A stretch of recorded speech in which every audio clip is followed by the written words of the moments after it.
Okay, awesome. So we have DNA, our structure, that stands for deoxyribonucleic acid. It is a 5 sugar, or ribose is a 5 sugar. It has 1, 2, 3, 4, and 5 carbons, and we count them like so. We have at our first joint our 3' carbon and our 5' carbon. This makes up our backbone in a chain of 3 to 5 carbons. So our 3 carbon is going to connect to our 5' carbon, and our little house, and our 5' carbon is going to move on. So it's this chain essentially of 3' to 5' carbons. I'm not drawing this the best, but what I want you to notice is that these 3 carbons are bonding to these 5 carbons. So this is our backbone. We also have 4 nitrogenous bases that we are going to talk about. They are adenine, thymine, guanine, and cytosine. They go in our DNA structure and only bond to our letters. So our A is only ever going to bond to our T. Our C is only ever going to bond to our G. C here. For our DNA structures, there are 2 purines. Our purines are our adenine and guanine in this column, and our pyrimidines are our thymine and cytosine in this column. Our adenine and our guanine look like 2 double rings. They have a 6 ring and a 5 ring. And actually, we're going to put them on the other side here. And on this side, we have our thylacine or our cytosine, which is just a single carbon ring. Here it is a 6 carbon ring. And they are nitrogenous bases that are bonded together based on these things that we talked about in chapter 2 called hydrogen bonds. So on our backbone, so these are connected to our ribose sugars, and so on, and connected to our ribose sugars. So we have our backbone and our bases, and our hydrogen bonds between them. Remember, our hydrogen bonds are between a hydrogen that is considered slightly positive and our nitrogen or oxygen in this case that is considered slightly negative. So these positive and negative things are attracting just like any magnet would. And we're getting these hydrogen bonds. This is going to become important later when these bonds are then destroyed by our helicase. So we have on our slides, we have our DNA structure. I really like this one down here. And that is because we have our 5' and our 3' carbons connecting. Notice that I drew them such that we have our 5' end and our 3' end. These are anti-parallel. Anti-parallel. Meaning that while this side will go this way, 5 to 3', our other side will be anti-parallel. So they're parallel strands, but they're opposite.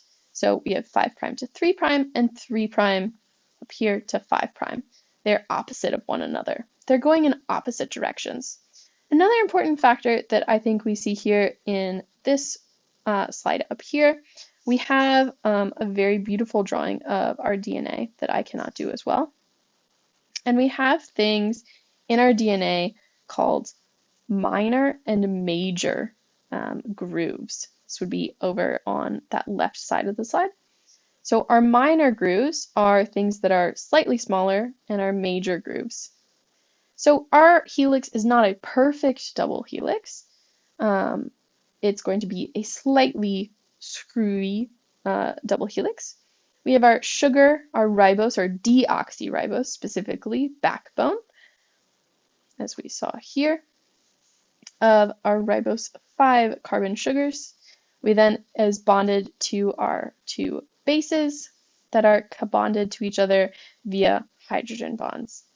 Okay, so now we have the basic structure of DNA down. An important thing here is our DNA is synthesized only in one direction. It can only be synthesized in the 5 to 3' end. We can only ever add sugars to this 3' end. Highly, highly, highly important. DNA polymerase, however, is only able to read because, okay, so DNA polymerase is this thing that builds DNA.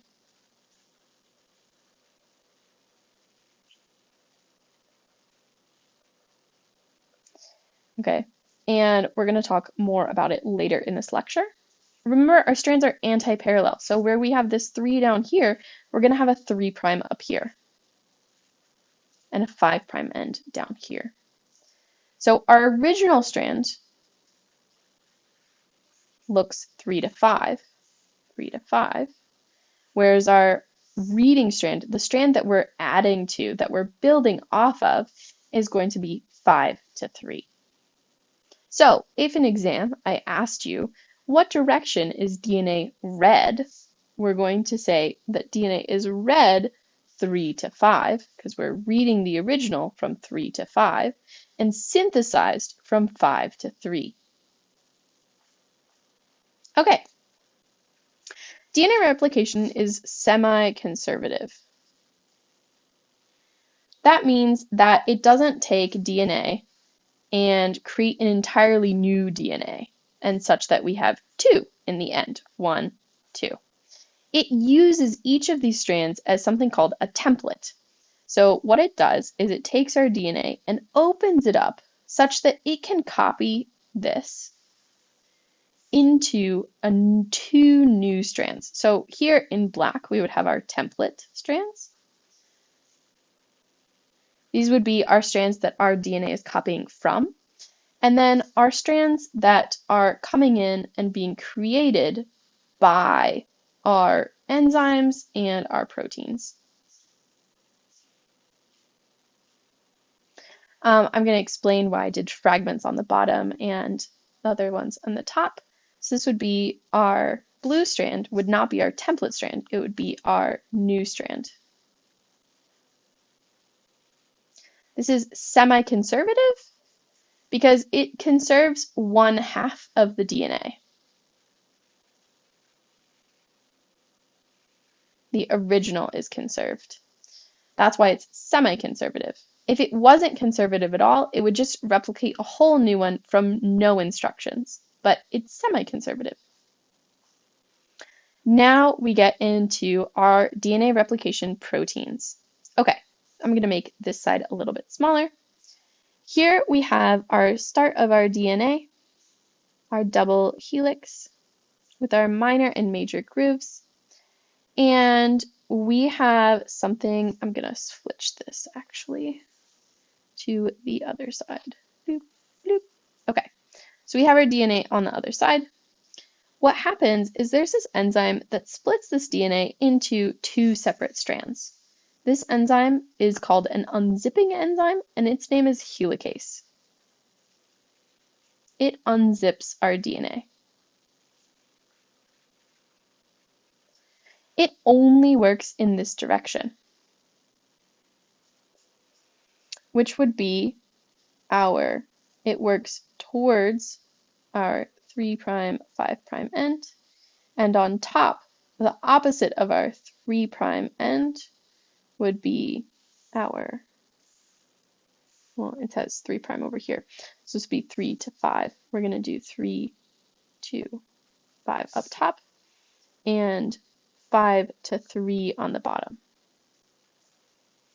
Okay, so we have helicase. Next, what comes in is our little starts. Our starts we're going to put in purple. These are primers. They bind usually about 5 base pairs and they are our start of DNA rep.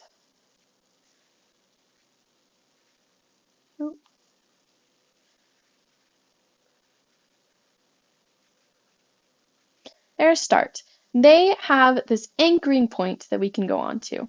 And our primers are highly, highly, highly, highly, highly specific. They have all these bases for our primers such that they can only bind to a few spots.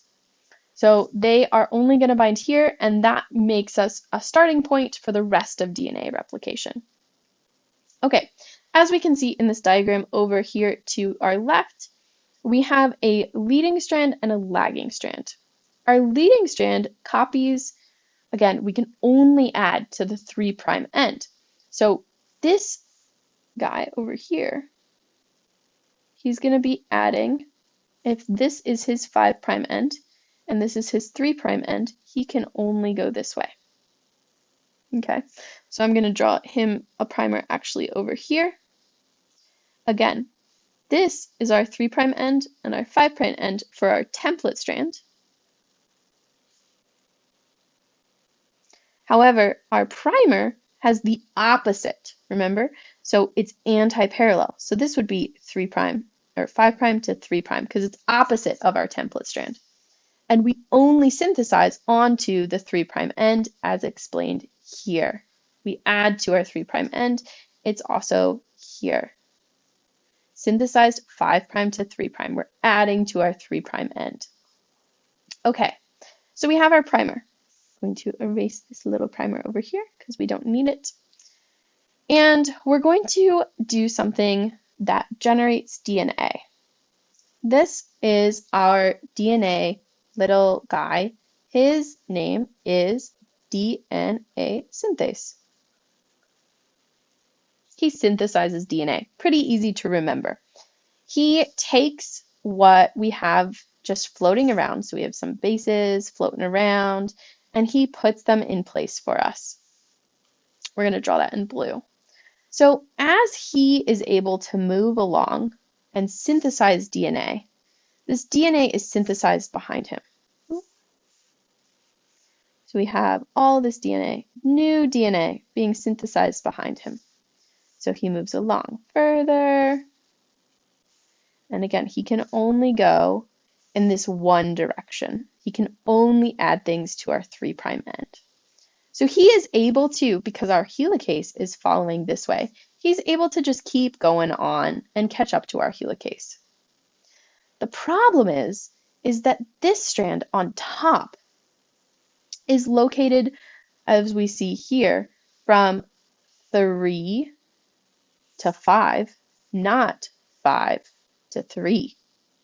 So this strand is going to be anti-parallel on top, which means that if this side is our 3 and over here is our 5, then our 3' end is here and our 5' end is here. So that means when our helicase, as it keeps moving and keeps unzipping our DNA, our primer is going to slowly move as the DNA gets longer. Okay? So we have our primer. We are going to add, after that, again, our DNA synthase can only add things on our 3' end. So it's going to go this way. So as our DNA synthase moves along, can we do that? As our DNA synthase moves along, it is able to synthesize our new DNA here. Right? But this guy's still moving in the opposite direction over here, our helicase, which means that we need more of these primers to show up, such that we can get more of these guys, such that we can get our DNA. Because remember, they're moving the opposite direction of our primer, which makes it difficult. Okay, so this is called a leading strand. It's in one giant piece from beginning to end. The other side is called a lagging strand because it is in fragments. These fragments are called Okinawa or Okinazi,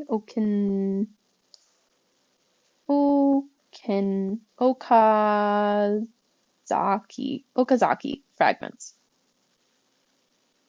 I won't ask you to memorize that. Okay, we have Okazaki fragments. And these Okazaki fragments, you may notice, have this little space between them. This space is filled in by something called DNA ligase. We're going to put it in orange. Okay, so space closed by DNA ligase. And they're able to put in some bases here, or put in a base normally, and connect these fragments, which is really cool. So this helps us get 2 strands of DNA out of our 1 strand. So this entire process would be considered S0, of interphase. Because we're replicating our DNA. How exciting. Okay, so now that we've talked about DNA replication, and hopefully we've already talked about that in class, we can move on to gene expression. If you have any questions, you can always email me, or there is a Amoeba Sisters video right here called Summary of DNA Replication that you can pause and go watch now. Okay, gene expression. Gene expression, which we've kind of already talked about, happens when we take DNA and we turn it into mRNA, and then we turn that mRNA into proteins. We talked about this a lot in chapter 3, but we haven't really talked about it since then.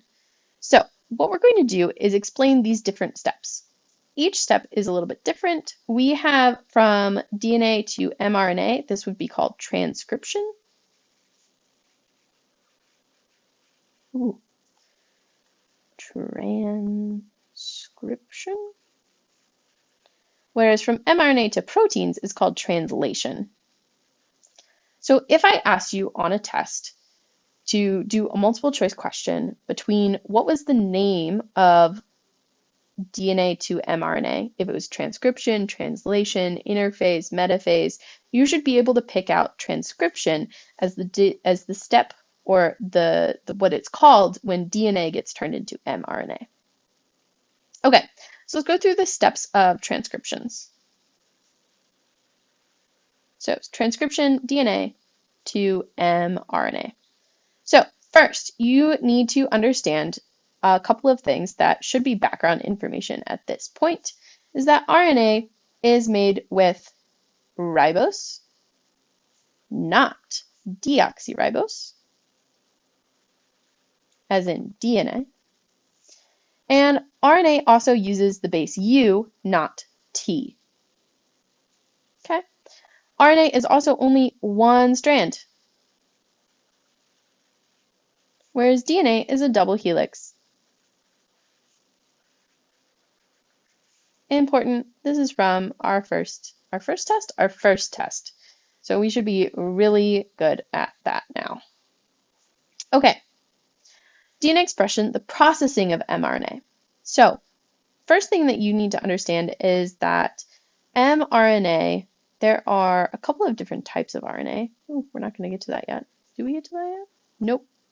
We're going through the processing of mRNA.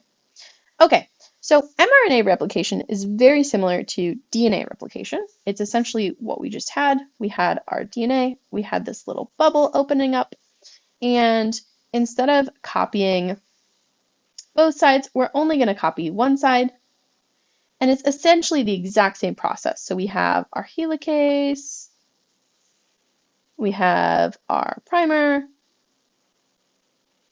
we also then have this thing. The only difference that we need to know between our mRNA transcription and our DNA replication is that DNA replication uses DNA synthase. RNA replication uses RNA synthase. Awesome. Cool. mRNA stands for messenger RNA. So we're taking this messaging from our DNA and transcribing it through transcription into mRNA from DNA. Okay, so we have our line of DNA that we're just going to draw as a line for simplicity's sake. We have in our line of DNA, we have things called introns and exons. So exons are the things that are expressed in our DNA. These are the things that we want. We also, in the middle of our DNA, have a bunch of nonsense. These things are called introns, and they are interspliced in our exons. And we do not want them. They are not useful. They are horrible. We want to get rid of them. But our RNA synthase cannot tell the difference. It's like, what? I just want to copy that. So the first step in our DNA to mRNA step would be we have our DNA with our exons and introns over to the left, and the first step would just be describe it into pre-mRNA. Makes sense. So from DNA, now we turn it into pre-mRNA, and it looks exactly the same as our DNA, except instead of T, it's U, and instead of deoxyribose, it's ribose. Oh, I should have duplicated that, actually. Cool.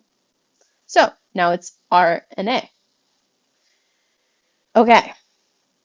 Now we add two things. One of them is called a 5' cap, and one of them is called a poly-A tail. You don't need to know what a 5' cap is made of. A poly-A tail is just a bunch of A's stuck on to the end of this. So after these steps, our mRNA, or a pre-mRNA, looks like this. We have our cap, we have our tail, that's just a bunch of A's, it's poly-A, makes sense. And we have our exons that are still there, and our introns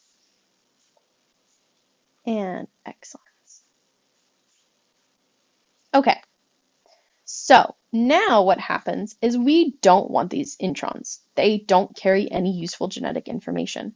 So what we're going to do is we're going to use something called spliceosome, which I don't really care if you know.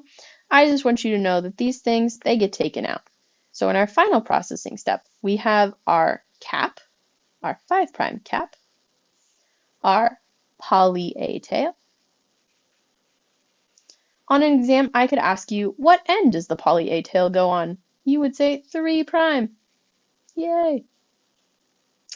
And what we're left with is just our exons. I should probably make that shorter because we just got rid of those introns, so it's going to be shorter.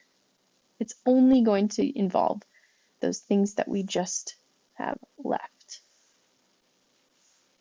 So it's only going to involve the blue stuff. So all this blue stuff,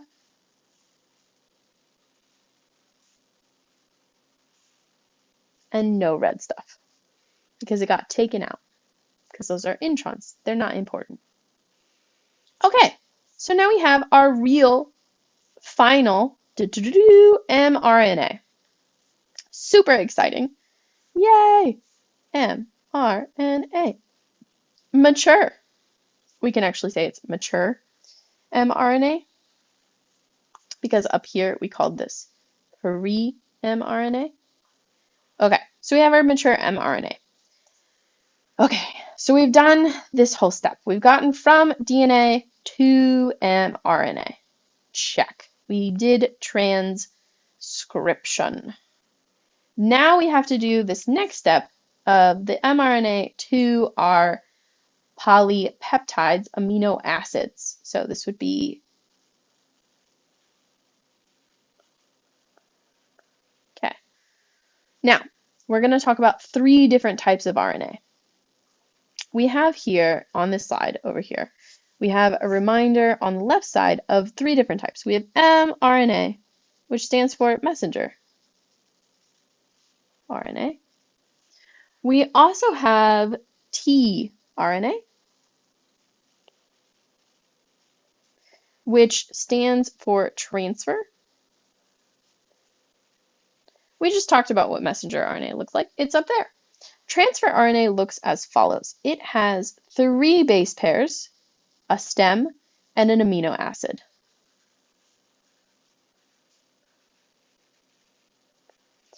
And these are called anticodons. They're in the next slide after we talk about rRNA. rRNA is literally ribosomes. Ribosomes are made up of RNA. Revolutionary, everything is RNA, basically. Okay, ribosomal RNA. That's why it's called rRNA. If I asked you which one went to which in an exam that was multiple choice, or that was matching, I would expect you to know which ones go which and what tRNA looks like. Okay, so we have our mRNA, which we're just going to draw as a black line with our exons that look like this. We have our tails and caps on it, so exciting. And in this base, I'm going to shrink that down, we have our base pairs. They're all along here, but I'm drawing them in bases of 3 because it will be easier for you to understand. Each 3 bases is called a codon,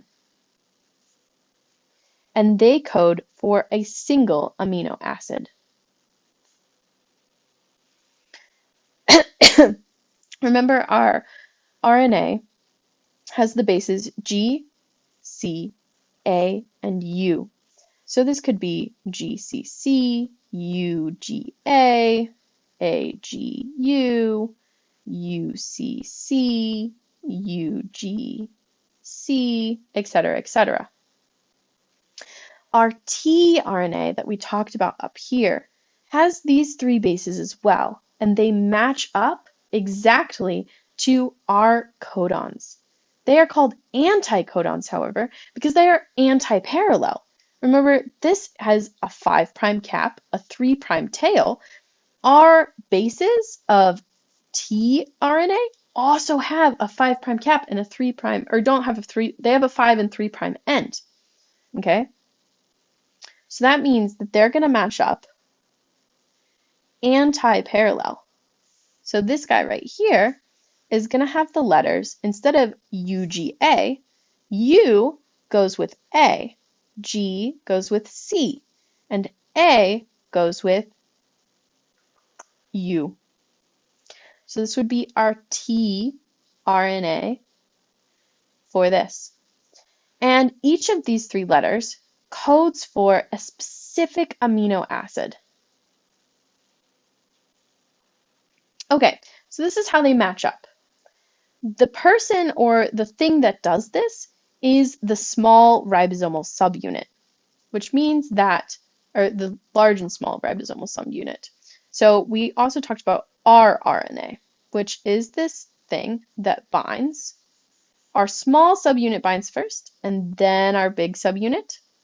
It comes in and it goes, oh, does this tRNA match? And if it does, it binds it, and if it doesn't bind it. So basically, we have a bunch of this tRNA just kind of floating around. And it's going like, does it work? And then it'll bind. And then it'll go, does it work? And then it'll bind. Or if it doesn't work, it'll just throw it out into the open. Now these are in bases of 3. We have here an example of a codon and a parallel and an antiparallel tRNA. And we have an example here that I just scrolled up through here of a first letter of a codon, a second letter of a codon, and a third letter of a codon. Each of these code for a different amino acid. What does that mean? That means that if I have AUG, that only codes for MET, or methionine, the amino acid labeled as MET. UAU and UAC up at the top both code as TYR, or tyrosine. AGU and AGC code as serine. Okay, so we're going to do this during Lab 12. Lab 12 for my Tuesday, Thursday is right the day before the exam. For my Wednesday, Monday, Wednesday, Friday, it's the day after. So I would, or the day of really, but after the exam. So I would recommend it for these people to look at it before the exam, just to really see how this is supposed to work. Okay, so we have our small subunit and our big subunit that has bound to our DNA. Let's copy this and move it down there. Duplicate. Beautiful.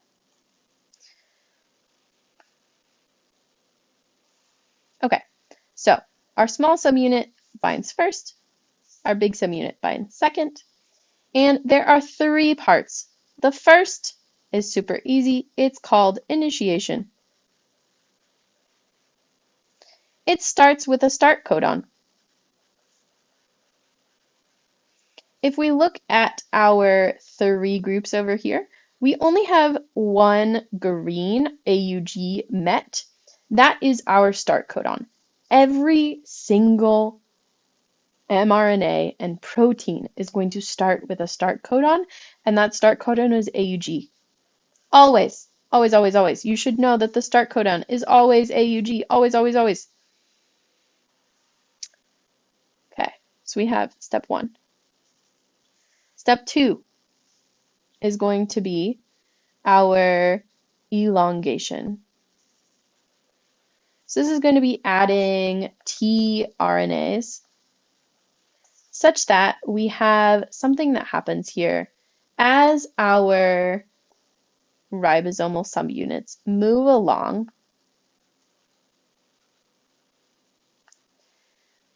This part of our TNA up here, oh, I should do that in a different color. This part up here, this amino acid, breaks off and it will bind to our next one that comes in.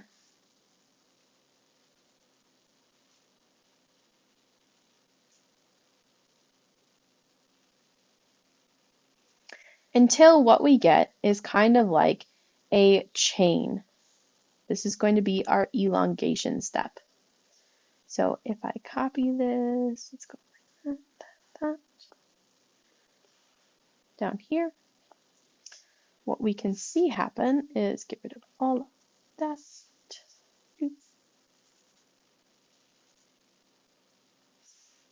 I'm going to have to redraw my large subunit. That's okay. So we have our large subunit here. And we've already bound all of these. And those amino acids are going to start coming out of the top of this subunit, creating our polypeptide. Okay, so that would be our elongation step. Elongation, we have our polypeptide coming out. And lastly, we have our termination. For termination, you can see here in our codon steps, we have 3 different stop codons. These are, you just need to know that they're stop codons, and they happen when we get that termination. So we have a stop codon. Because there's 3, you don't need to know them. You just need to know that it stops. So basically, you have 3 steps: initiation, elongation, termination. A start, a building, and a stop. Pretty easy. So from this, we talked about our DNA to mRNA, and now our mRNA to our polypeptide/protein. Okay, so our next step after this is going to be talking about, oh yes, So we have an overview of this, and if you guys want to take a pause and watch this exact step, but explained by the Amoeba Sisters, I would recommend doing this because I think that this is a lot better explained, like this whole process, especially the elongation, is better explained in animation. How it works, it's kind of like a little train as it moves this way. It can be difficult to visualize. Now we're going to talk about control of gene expression. So we've talked about, what we've talked about so far is how these genes are expressed, but not how they're controlled. So what we're going to do is in eukaryotes, we're not going to talk about prokaryotes. Your book gets into prokaryotes and your book gets into quite a lot about gene expression. We're not going to talk about that. We're just going to talk about a few specific examples about when gene expression is controlled. I would like you to know these 5 areas where gene expression is controlled. The pre-transcriptional control, the transcriptional control, the post-transcriptional control, the translational control, and the post-translational control, which should be not that difficult to memorize because literally it's those 2 steps. It's pre, middle, post, and then it's during and then post. So 5 things. Pre, middle, post, during, post. And it's transcription and translation. Again, pre-transcription, transcription, post-transcription, translation control, and post-translation control. 5 things. And the example that I want you to know as we've been talking about different diseases is the following. We are going to talk about 2 of them. The first one is this post-transcriptional X inactivation. We've talked about this before, that if we have one gene on this cat that is a yellow gene and one gene that is a black gene, cats can use pre-transcription control to inactivate or activate an X such that we get a multicolored cat. This is what is happening. Okay. That's all we're going to talk about with gene control. If you want to learn more about epigenetics, I would highly recommend reading your book on it because your book goes a little bit further in detail of the different types of controls and what they do. We don't really have time for that. And I don't think it's as important as some of the other content. Okay, mutations. So we have previously talked about in chapter 24 the mutations on a chromosome.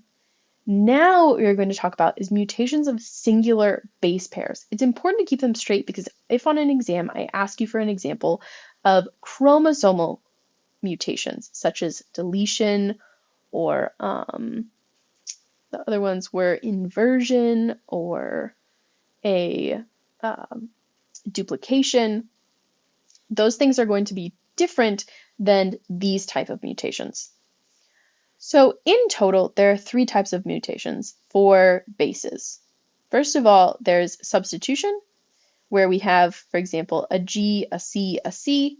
That would turn into a G, a C. So this would be a wrong base. I'm actually going to do that in slightly different colors. We would have a G, a C, and a wrong C. This would be a substitution. Oh, wrong G. A substitution. Then we have 2 other types. We have an addition and a deletion.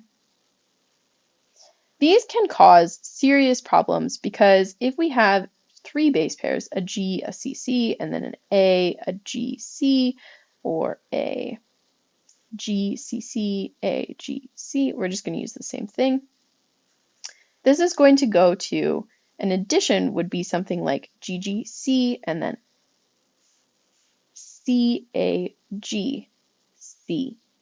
So we have this additional base here of this additional G that's been added in. And that shifts everything one place. This is going to also happen in a deletion. In a deletion, this would happen as G, and then it would delete one of these, CAGC.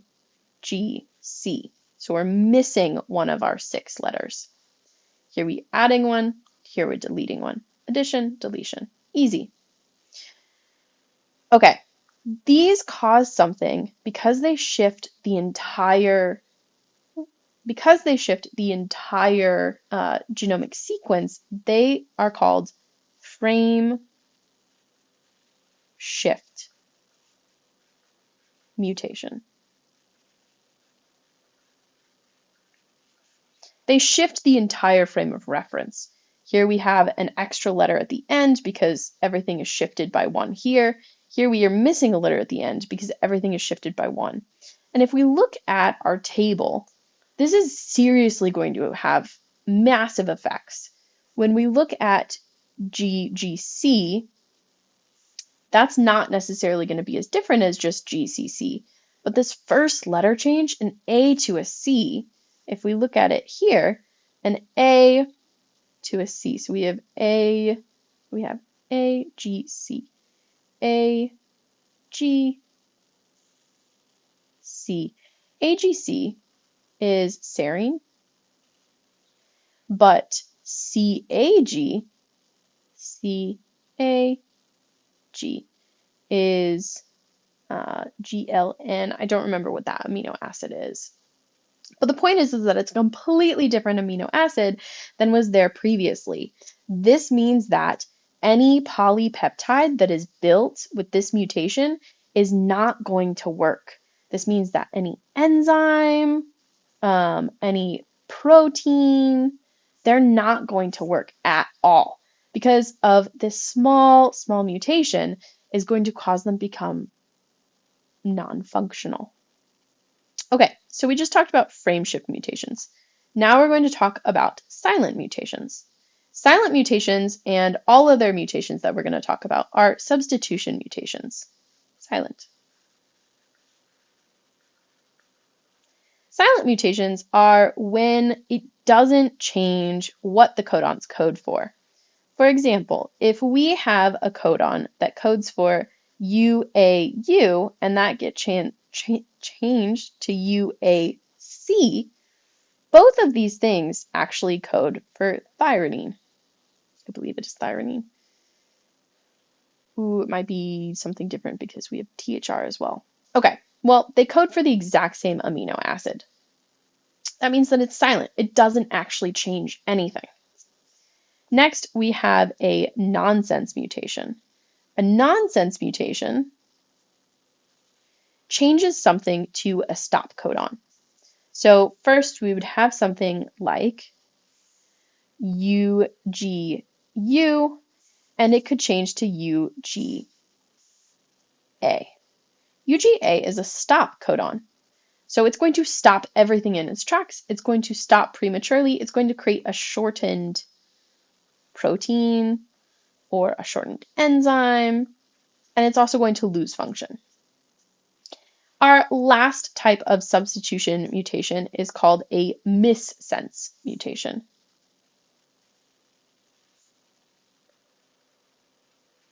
Here, it doesn't change it to a stop, but rather just some other substitution. So we can have a AGU change into a AGA,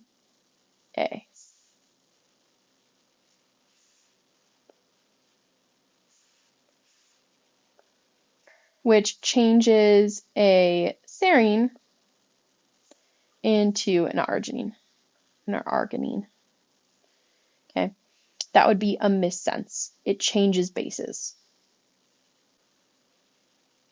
but not into a stop codon. Okay, so those are the three types. These mutations can happen at any of these values, so they can happen in the middle and the beginning. Obviously, if we look at our table, a beginning mutation is going to have a lot more impact than an ending mutation because a lot of these recode. For example, a CG, if we look at this row right here, is all going to code for arginine, whether it's a CGU, CGC, CGA, CGG. So this last letter isn't going to have as much effect if it gets mutated than our first letter. These mutations can be caused by X-rays, radiation, sunlight, poisons, organic chemicals, any of these kinds of things, pesticides. So it's really important that we protect ourselves from this. The one disease that I would like you to know is albinism. This can be caused by any mutation. This could be a nonsense, a missense, or a frame-shift mutation in our enzyme B that changes tyrosine into melanin.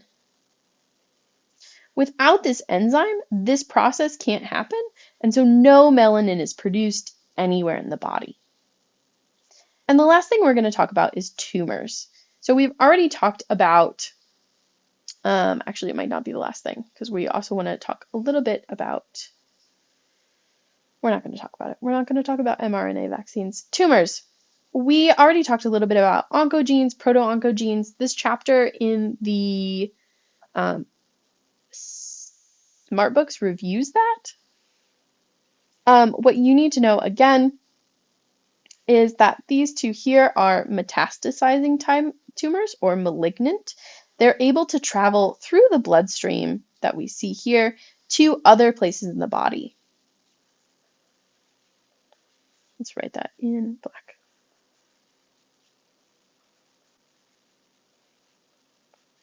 And up here, they don't travel to other places in the body. They're benign. Notice that benign tumors can become malignant, but don't necessarily have to. There's also benign malignant tumors that haven't yet spread, but they have the capability to spread. Malignant just means that you have the capability to grow in other places in the body. And this happens due to mutations that change our cell cycle. So change mitosis and stop those regulatory stop codons or stop abilities for the cell to say stop. And all of those instructions come from DNA. So when we talk about building spindles, that's a switch that gets turned on that then helps this process that we go from DNA to RNA to protein. Those spindles are our proteins. So this entire cell genetic reproduction process is vital. This entire DNA process into protein process is vital for a cell to continue functioning. And lastly, I did not put a video for these last few things. If you want to look more about these last mutations, I would recommend looking at either your book or your lab manual. That also explains them very well. Again, that is Lab 12. And if you have any questions, as always, you can email me, and I recommend checking out online resources or going to this tutoring center that is absolutely free. I hope that you guys have a great night, and bye.